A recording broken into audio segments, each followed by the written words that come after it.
Hey y'all, happy Sunday. I hope that you're having a great weekend so far. I hope you don't have a case of the Sunday scaries. And if so, you do something to make them go away and get your mind centered for the beginning of the week tomorrow. Although some people, their week may start today. Maybe they had off Friday and Saturday, they go in Sunday. Either way, I truly just hope y'all are having a good day. So I wanted to come to y'all.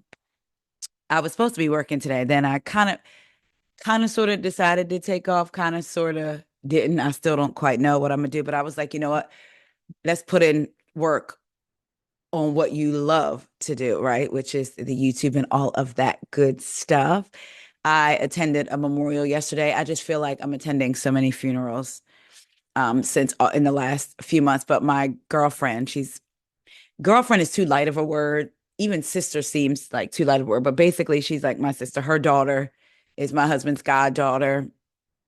She calls me mommy. I'm her second mom, but our families. But she lost her dad a couple weeks ago, like 2 weeks ago, and then the memorial was yesterday. So we did that, being there for her and the family, and just trying to also remember to appreciate life in the midst of all of that and everything we've got going on between work, lifing, bills. Maybe you're trying to buy a house, maybe you're trying to buy a car, maybe you're just trying to get ahead, get your business off the ground, the whole multiple streams of income thing, no matter what you're trying to do, or just advance in your 9 to 5. Because guess what? 9 to 5s are okay too. I'm so sick of this whole everybody has to be an entrepreneur. No, everybody does not. Some people love 9 to 5 jobs. And I'm not gonna lie, part of me was like, can I get a work from home 9 to 5, still do my little ride share stuff out on the streets a little bit later on, and while I'm growing my YouTube and my podcast. So for all my 9 to 5 girlies and guys, love your job. You know what I mean? Like if that's what you want to do that. Entrepreneurs, if that's what you want to do that. But there's no right or wrong way to do things as long as you're working towards something for you. So that's my hope for everyone watching, is that whatever it is that you're hoping for and wishing for, again, whether it's advancing at your 9 to 5, 12 to 8, 4 to 12, whatever hours, getting your entrepreneur business off the ground, or doing both, whatever it is. Um, I pray that you get what you are asking for and what you're believing for.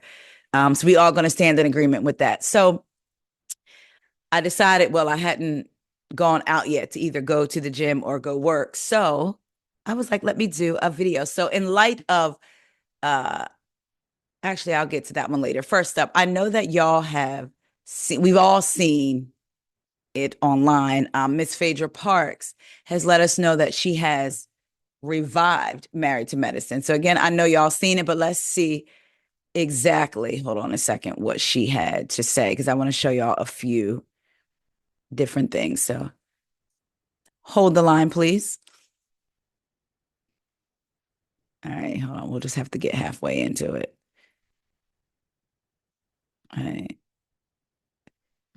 Let's see it all. Let's go here and then let's go back here. Well, of course I did. I revived most shows. Look at the numbers for Married to Medicine. Back on the Real Housewives of Atlanta. Do you think you revived the show? Well, of course I did. I revived most shows. Look at the numbers for Married to Medicine. Back on the Real. So you see that she was asked, did she think she revived the show? And she said, of course she did. Look at the numbers. She revives all shows. Dr. Heavenly said, I'm sure she didn't say that. Must be AI. Now, I don't necessarily see it for Dr. Heavenly a lot, but I'm going to give her that. That was funny. I'm going to say this. Well, let's get to what's next. All right. So then Quad has entered the chat. I had to see it for myself. Says she has revived Real Housewives of Atlanta and has said she has also revived Miss Married to Medicine. Now, that is news to me because per what I can see in most of you with a good set of eyes, even if you had LASIK, honey, hell, if you had glaucoma, you still could see. She ain't not raising no numbers over here down to the Married to Medicine. I'm trying to understand, how do you revive a show when you just making faces?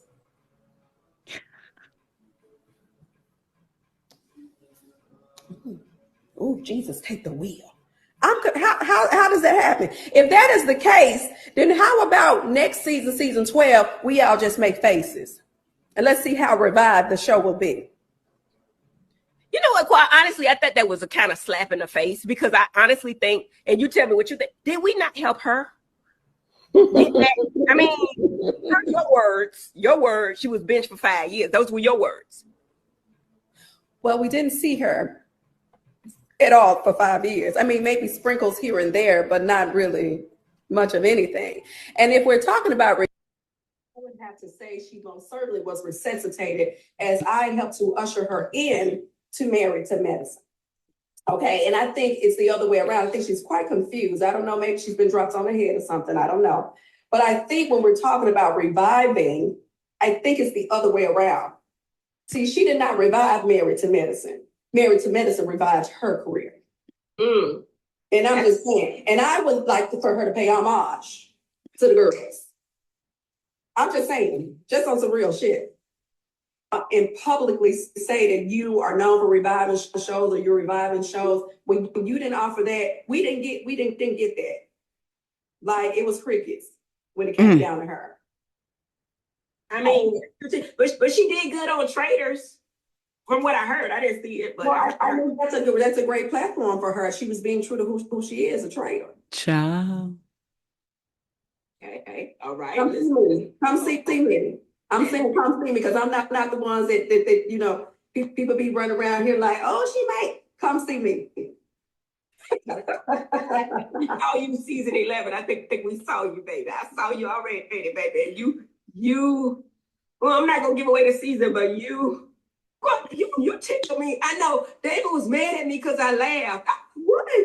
You're back on the Real Housewives of Atlanta. Do you think you revived the show?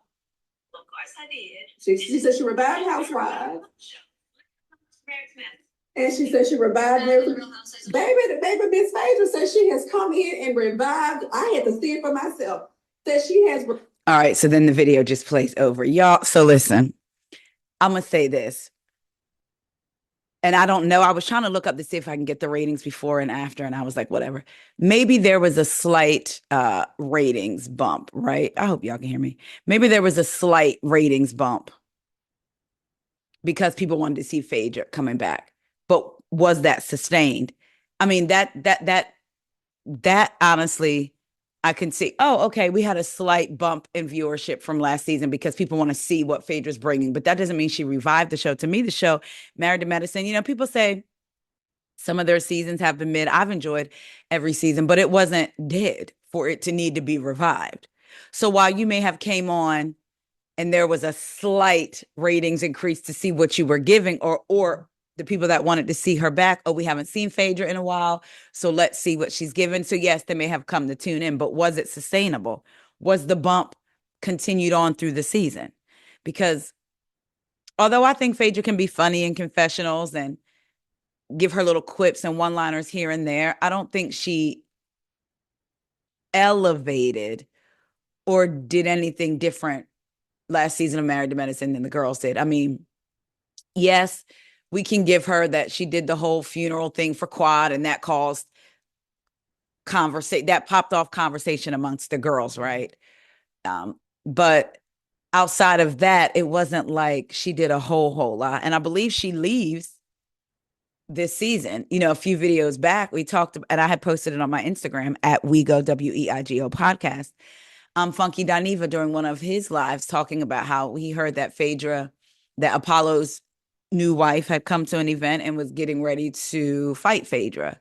And I believe Phaedra left. And then we know that she comes on the Real Housewives of Atlanta for what, a couple of episodes or so. So I think saying she revived it is a stretch, which it makes me think sometimes some of the things that Phaedra says, is she always just trying to create a viral moment and being just delusional enough to not feel the sting behind her comments. Like for me, if every time I spoke and there was this backlash, like I know I have tough skin, but certain things do get to you, like not even necessarily hurt your feelings, but make you want to respond like to people, right? So does she just live in a land of delusion so that the comments can't touch her, can't get to her? Because we know she's very much like when Candy was crying during that season, the lies, you told her that, and how she was just very stone faced. So I wonder, with this persona that she has created, like, is she just out here purposely saying delusional and wild stuff to keep her name in the headlines? Because like Quad said, she's had been gone for a while. We hadn't seen her. So now that she's making her comeback with the Traders, and then with Ultimate Girls Trip, then being on Married to Medicine, and now Real Housewives of Atlanta, which I'm pretty sure if she came back for this season, she's probably going to come back full time next season. You know what I mean? The season after what's coming up, and then Dancing with the Stars. So is she out here just making these comments to get headlines, to be in the headlines? I don't know. That's what I feel like she's doing, because she can't possibly believe that. Speaking of headlines, y'all, Potomac is coming on tonight. Let's jump into Mia Thornton, y'all. So she posted this on social media. Tired of protecting my ex. Or tired of protecting. She had did it in this form, like the font child was so small. So thank you, Lord, to the Bravo Shade Room for breaking it down so we can read it. Tired of protecting, met my soon-to-be ex-husband at the men's club Charlotte when I was 19 years old. He would come into the club during certain seasons and spend endless amounts of money. Naturally, I was fresh bait. Being the young and impressionable adolescent adult, he masterminded and manipulated me into thinking he was this successful, powerful pillar in the community. Maybe he once was, but his bones were buried deep. He won me in by showing interest in a charity organization that I was affiliated with, and connected me with prominent people in the city, completely gazing over one of our first conversation of his very vague request. I'm looking for a woman who would make me a kept man. So she's saying they had that conversation and she glazed over it. He would teach me what he knew in business, but needed me to be his worker bee. When I tried to distance myself, he started showing up at my home unannounced and told me if I didn't follow his guidance, then I would never amount to anything. This is exactly how the first couple of years went. Trapped, confused, yet still found my way through it all. Remember that, y'all. She said that's how the first couple of years went. My 24-year-old self is now sitting at the head seat at the executive table, running a multi-million-dollar business, providing for my children, driving custom cars, traveling the world. What many would call the dream life. What my soon-to-be ex-husband failed to share was that excessive spending and lavish gifts were soon going to end, as he didn't know when to stop spending and he didn't know how to stop buying women. After walking in on him having sex and making out with a friend of mine in our home, I decided this was not what I wanted or deserved, so I followed my heart and ran back to my love, Inc. Inc. has been and will always be my safe place. My soon-to-be ex-husband lost his mind, became abusive, and threatened my existence, not knowing or understanding what he was going through. He shared that he was bankrupt and needed my help, begged me not to leave him and for us to make it work. With less than gas money in his bank account, I decided to remain in my marriage and help him get back on his feet. Little did I know this would be the first of many rebuilding episodes that I would have to climb our family out of financial distress. Over the years, lots in between, I've endured many levels of abuse from my soon-to-be ex-husband. He promised that if I ever tried to leave him, he would assure me that I would not live a prosperous life, that he made me, and that I will not be able to be successful without him. It took me over a decade to gain confidence and independence to live on my own terms. I'm tired of protecting a predator, one who pays for sexual favors, who preys on young women and master manipulates them into being his sex slaves. I'm setting myself free, and while I still haven't told y'all all, I guarantee you he will not win this time. Her caption was, to capture a predator, you can't remain the prey.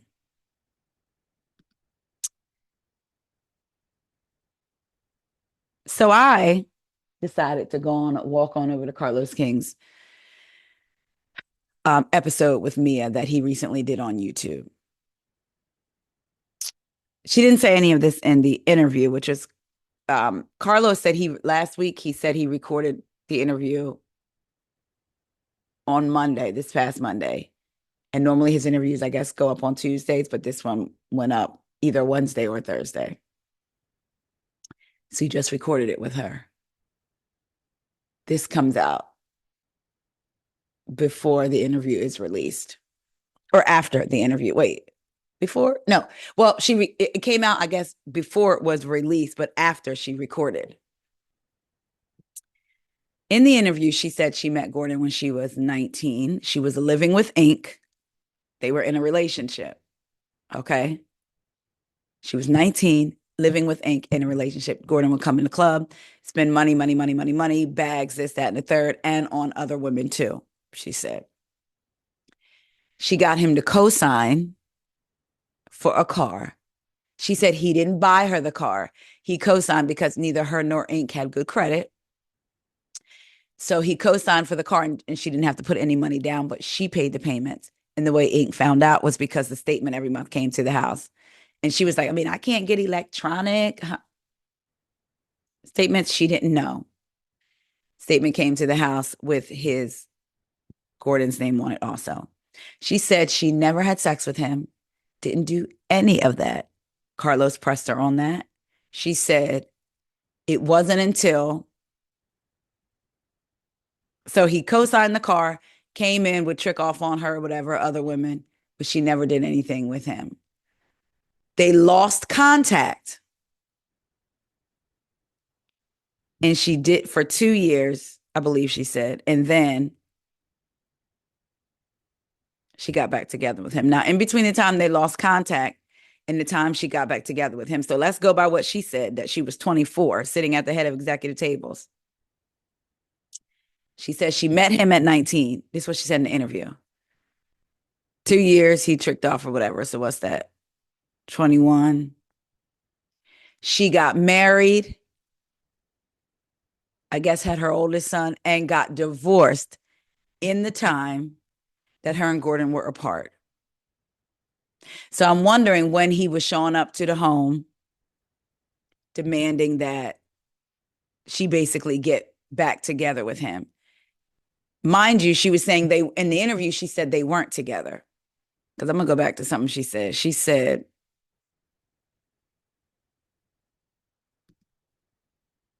when I tried to distance myself, he started showing up at my home unannounced and told me if I didn't follow his guidance, that I would never amount to anything. This is exactly how the first couple of years went, trapped. But you said y'all lost contact, I guess, for I'm pretty sure she said 2 years. She lost contact. And then in that time, she married, had a baby, got a divorce. So I'm wondering when he was showing up to the home. She said she did not have sex with him until after they reconnected that second time. So when he co-signed the car, when he was buying her the things, buying other women the things, they never had sex. It wasn't until after they reconnected.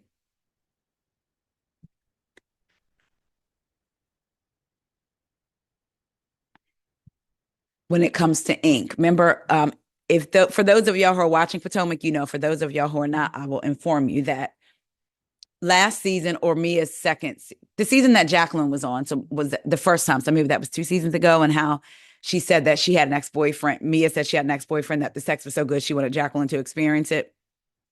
Okay, so if y'all had watched in the past, y'all remember that from 2 seasons ago. This season, Giselle asked them, has Jacqueline been with Ink? Basically, was that the ex? Mia says no. On Carlos' podcast, Carlos asks her, and she says, what did I say on the show? Because she said it's not always Mia be lying. Sometimes Mia can't remember. And she also said out of her mouth when he brought up the whole Mia be lying thing, she said sometimes Mia stretches the truth. Sometimes I stretch the truth, but I'm authentic in saying it. So you're authentic in letting us know that you lie. Okay. These are her words out of her mouth. So Carlos brought it up. Like, they asked you on the show, did Jacqueline sleep with Ink? Has there been a threesome? And she said, what did I say on the show? Because she couldn't remember. She says, years back when she was with Ink, I guess when they were teenagers or a little older than teenagers, like 19 or whatever, Jacqueline was with her man. Mia and Ink were there. And Mia said, y'all know I'm a voyeur, so I watched her with her man. But no, I don't believe Ink participated. I just watched. He knew I was watching. I just watched. And she said, I do believe we took a shower together. She said, y'all know how I am. I like to shower with my friends because let's go back seasons ago when they talked about her and Jacqueline showering together to save time and soap. She said they showered together. So Carlos was like, well, was anything going on with Ink? Meaning, was he getting basically horny, what have you? She said, no, she doesn't remember. It was so long ago, she doesn't remember. But she knows that they took a shower together. Y'all, when I tell y'all, I just had to look at the interview as I'm just being entertained because I'm like, she can't be serious. She's already admitted to stretching the truth. So now it's almost like she wants to keep this going, to stay in headlines, which, hey, we know that Mia loves being a housewife. She also said that the reason she was in a different color dress, the promo shoot where they're all in green, she's in light green. Basically, she had a green dress, her behind didn't fit in it. Her words, like her backside.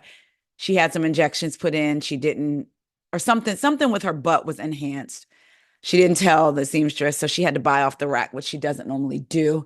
The stylist told her that it was going to work for her. So when she showed up, she was like, oh, look at my bridesmaids. Like, these are her bridesmaids. And Karen was the mother of the bride. Ciao. But there was something else she said I wanted to tell y'all. And I was like, girl, what? So she said about she talked about Ink. Oh, basically with Gordon, she wants to make sure Ink deserves to know if the child is Gordon's or his, which again, for me, she shut that down at the reunion last year. She said, I know my body. And they had help getting pregnant with Jeremiah, with her son. But so now all of a sudden, so Ink doesn't trust that you know your body. And now this is storyline. Oh, the folding of the clothes. So you know how she said that we've washed and folded Gordon's clothes. We've done his laundry and took it to him. And it was Wendy that was like, see, you folded Gordon's drawers or underwear. So Carlos asked her, what did Ink think about you revealing that he folded another man's underwear? I'm paraphrasing, but like, was he upset? And she goes, okay, so I have to go back to some. I was like, child, here we go. So basically what she said was Gordon needed her help and he had brought clothes over. I don't know if he had been staying with her or something, but somehow clothes were at her house, at her place, because, they live in the same apartment building. And she said, apartment building is gorgeous. I've been there. It's really nice. Not to there specifically, but I've been in that building. It's not far from where I live. So she said that they were going to do laundry and some of Gordon's clothes just happened to be in there. So they just folded them. And she said, so when Ink watched it, he was like, babe, I'm a man. I'm a man's man. And she was saying, my Ink is a man's man. So he said he didn't fold no clothes. And I didn't remember. So, but I believe him. I believe Ink when he said he didn't fold his clothes. So you told that story on the show, talking about we did his laundry. But now you in this interview talking about Ink had to remind you, like, basically, I didn't fold any clothes. There were clothes mixed in, but I wasn't folding his drawers. I didn't fold any clothes. She didn't even remember that she wasn't even the one that brought up folding Gordon's drawers. That was Wendy. I don't know if they said drawers or underwear, child. I'm saying drawers. I said, girl, Mia, girl. And see, I think that's my issue with Mia on the show. When I'm watching these housewives, we know that sometimes they can exaggerate who they are for show, right? But we do get very real storylines. Like on the Real Housewives of Salt Lake City, we get Bronwyn and her daughter Gwen talking about like a very real coincidence of Lisa Barlow. If y'all aren't watching, Lisa Barlow knows the family of Bronwyn's daughter, Gwen. And they didn't want anything to do with Gwen. And it just so happened, Bronwyn shows Lisa a picture of Gwen's father. Lisa's like, oh my gosh, I know their family. And now Lisa's trying to build a bridge between the two. That was a real authentic story, right? With Mia, I don't like watching my housewives having to be like, trying to figure out what's real and what's not. You know what I'm saying? Like, girl, is she lying? Stuff about serious stuff, like about serious stuff. So that's my issue with me. It's like, girl, you just be lying for no reason. Girl, that interview was something else. Y'all, why Carlos take out a measuring thing and measure her feet? I said, I should have known then when the interview started off that way. Like, girl, what are you doing here? But I just was committed to the process of watching. So I watched it. So yeah, so her saying all this stuff about Gordon, I'm like, wow. You didn't say any of this in the interview though, which would have been the time for you to say it. Maybe because so nobody could rebut or ask questions. The interviewer could not rebut or ask you questions about what you were saying. Because that's odd to me. You just recorded it on Monday, the interview, and you don't say any of this.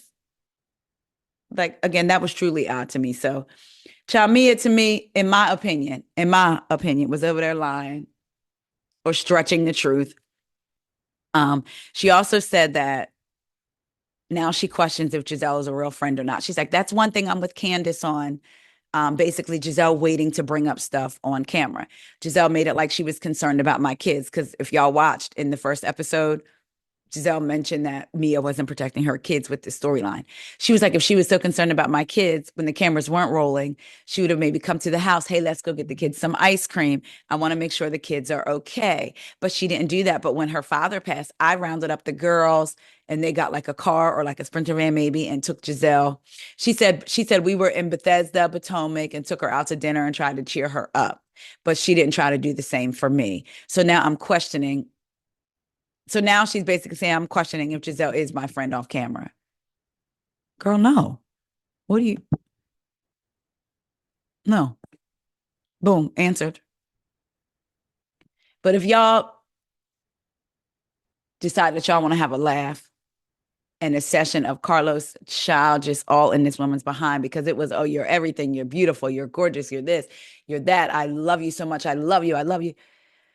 If you can get past all that, I'll just say it was a key to watch. I'm going to be honest. I don't really believe nothing. Or like, I believe Mia is one that could take the truth and a lie and mix it so you don't know, which again, my brain don't want to do all that watching Housewives. Right. But it was a key. But it was just interesting to me again, how during the interview, she didn't say any of this stuff that she came down to social media with. When again, the interview was recorded on Monday because I watched a live of Carlos's with Sharice last week dissecting Potomac, the episode of Potomac. And he said, before I have an interview wait, when did the live come out?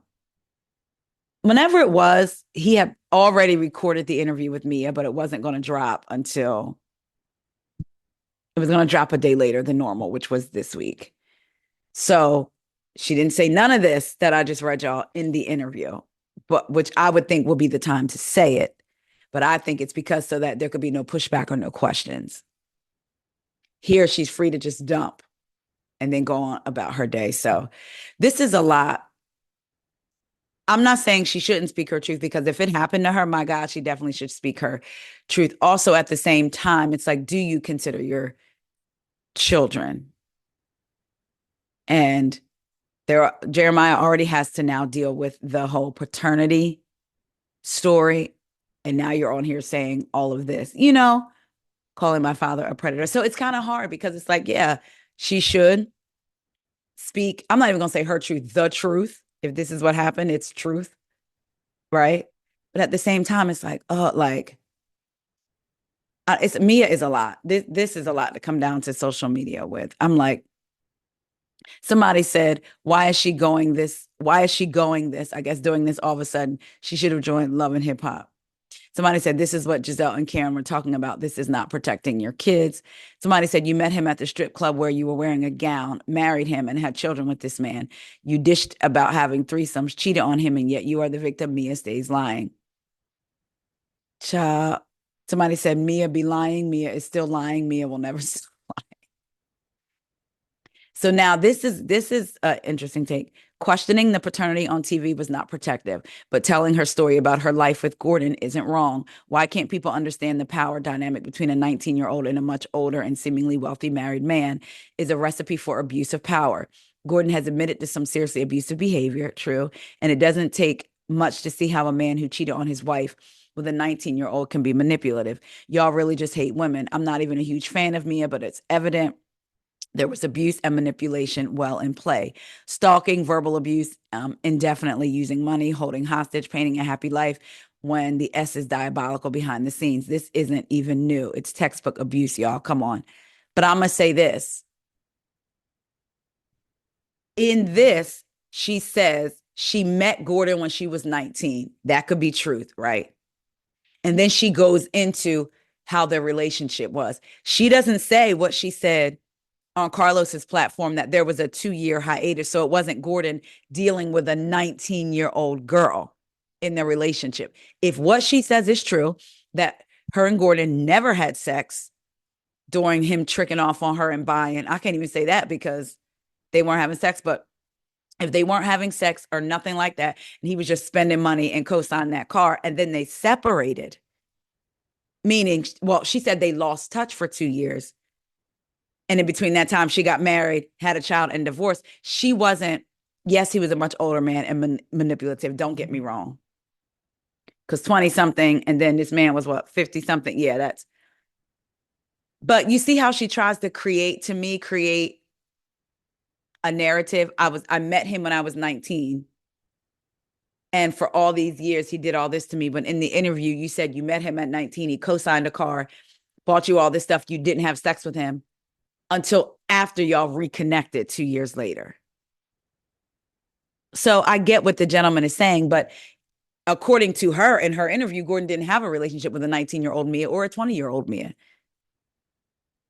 So I don't, that's what I mean with Mia. It's like, these are serious issues that should be talked about. If that's her life story, she absolutely has every single right to tell it, but tell the truth and tell all of it. Don't leave out pieces of it. And that's what Mia does. And that's what I can't stand sometimes watching her. It's like, girl, what?